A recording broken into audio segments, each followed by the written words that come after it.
So now let's talk about what you need to do to grow your business. And one step for some companies may be hiring people. In order to really scale your business, you may need additional people on your team to really grow it the way you want to grow it. Now, I would say that some businesses don't require you to hire employees.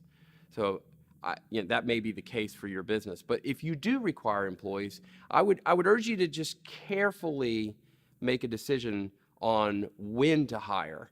Because when you hire someone, you're committing to them that you're going to be paying them money into perpetuity. Generally, there are contracts set up.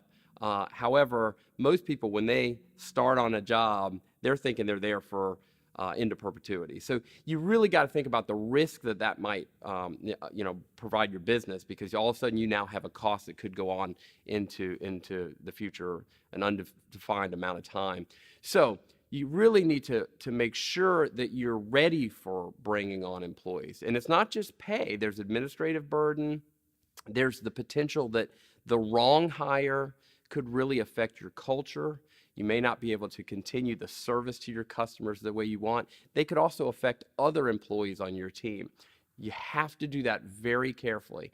And there's no better way to think about it in your mind than to hire slowly and fire quickly. Now, what does that mean? Let's think about that for a second.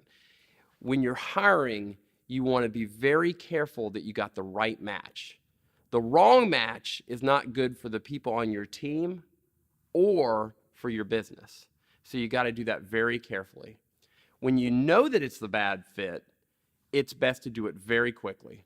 So hiring slowly, but fire quickly. Because if you let it linger and you know it's a bad situation, nothing good's going to come for that, for your employee or for you.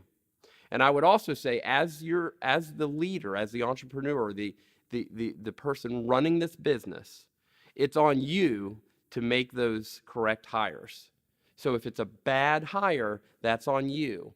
That's a tough thing for a lot of entrepreneurs to swallow, is that, wow, it's all on me. Yes, it is all on you. As the leader, you have to be the one to slowly and make the right hires. Very critical. And when you know you've made the wrong hire, you fire quickly.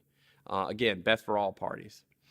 But when you're making decisions on when to hire, you got to make sure you have enough sustainable recurring revenue to pay that employee. That employee is going to be counting on you, and their families are potentially counting on you to be able to pay their bills. So you got to make sure you have the monetary means to pay them, right? And also you want to make sure that you've got a very clear set of objectives. And I really think this is key to remember.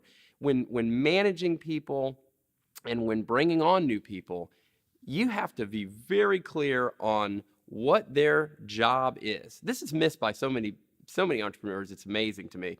You got to just make sure it's crystal clear and measurable. So it's got to be clear and measurable, because every employee wants to make an A. I mean, they want to do well. People want to do well.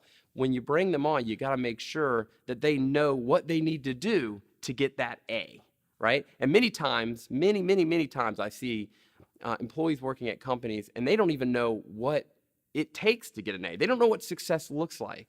Terrible. That's terrible. You don't want them not to know what success is like. And they don't want to know.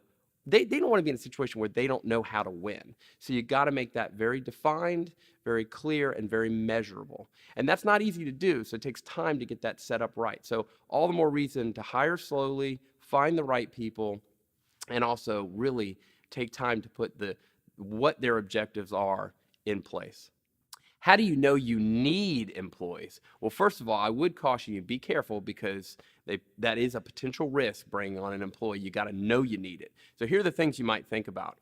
Are you, as the entrepreneur, just so stretched you can't do the most important thing, which is serve your customers, right? When you are stretched beyond what you can do and really still hit that world-class customer service and doing everything else you need to do to run the business, that's when you probably need help. So it's when you're really stretched to where you're not effective anymore. That's the main thing. Just making sure that as soon as customer service starts getting watered down because you're stretched too thin, that's really when you know you need more help. And that's probably a good time to be looking at bringing on employees. Now, in some cases, you may be able to bring on contract employees, and that might be a nice way to minimize the risk of it being the wrong timing, maybe monetarily, for example. And also, it makes it clear to the employee that you're not certain how long you'll need their help. But generally, the key is when you feel really stretched and you can no longer serve customers, that's a good time to maybe be thinking about bringing on help. All right, finding great employees can be difficult. And one of the things I would say is part of that whole process is going back to the hiring slowly. You really should be looking at multiple candidates for a role so that you have benchmarks to compare against. I really think finding potential candidates is hard too. Generally, I see people use friends and family and word of mouth. There's some inexpensive ways to post for jobs, and sometimes referrals are the best ones you can get. Sometimes people who you don't know can be the best fit. Again, the key there is looking at multiple candidates, and then a couple tips there. I would always talk to references of the candidate. You want to hear from third parties about that candidate. The other thing in hiring folks I found to be very important is to, during the interview process when you're making hiring decisions, I like to look at what people do, not what they say. It's important what they say in the interview, but to me, it's what they do. How do they respond to you? What's their body language like? What do their references say about them? And how do they act in the whole process? That tells a lot about someone's character, and I think will give you a really good sense on to how good that fit's going to be. Certainly, the most important thing as you're thinking about bringing on people to your team is to allow you to maintain that high level of customer service so that you're not too stretched as the entrepreneur to be able to really serve customers at the level you need to. Another benefit of bringing on other team members is that it allows you to have a partner in action, someone to share the experiences with and collaborate with. So important that you're not making big decisions in a vacuum. It's always important to be bouncing off ideas and strategy decisions with another person. One, it can keep it from being so lonely, which is important. As the entrepreneur, you have to have your battery charged to run the company, and having additional emotional support is important. And of course, being stretched thin, in some companies and some businesses, you just need the help. But it all goes to making sure that you hire slowly, because you don't want to hire what you think to be sort of a pseudo partner and it not be someone who is the right fit. That's terrible, and I see that happen to a lot of entrepreneurs. So again, hiring very slowly, maybe even doing things informally in the interview process, like going and having a cup of coffee together rather than just being at a desk and doing an interview. Those kind of things will give you a better sense of how that fit will be, because it's on you to make sure that fit is good. When it comes to managing people, one of the things that I think is just probably one of the most important things that gets messed up all the time is just being very, very clear with what you want your employees to do. Clear and measurable.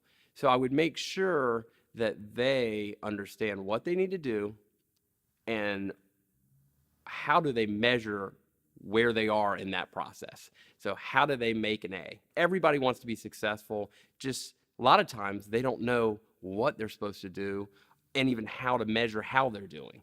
So that needs to be as clearly set forth initially as possible. And things change and roles may change, but that requires you as the leader to make sure that with that changed role comes a changed expectation and how to measure against that expectation. That's so important for the success of your people. Very important for the success of their happiness too. That's key. And also I would say never worry about giving direct feedback, both positive and negative, to your employees. I see a lot of inexperienced managers beating around the bush with giving particularly criticism or coaching, go directly to giving the coaching. You can do it positively, but I would not beat around the bush, because generally, if they've got success measures and they're measuring against this and they care about this, they're going to want that coaching. So I really think that's key in managing people properly. It's about open communication and clear objectives and measuring those objectives. Some people might ask, how do I do these leadership things? There are tons of excellent books out there about leadership. I would read some of those leadership books, a lot of the same principles repeated in those books. Read those books, talk to successful leaders, find out from them how they've done it. Those are two ideas that you might use to learn and grow and learn how to do it successfully, because leading is not easy. But like anything, it can be really learned over time.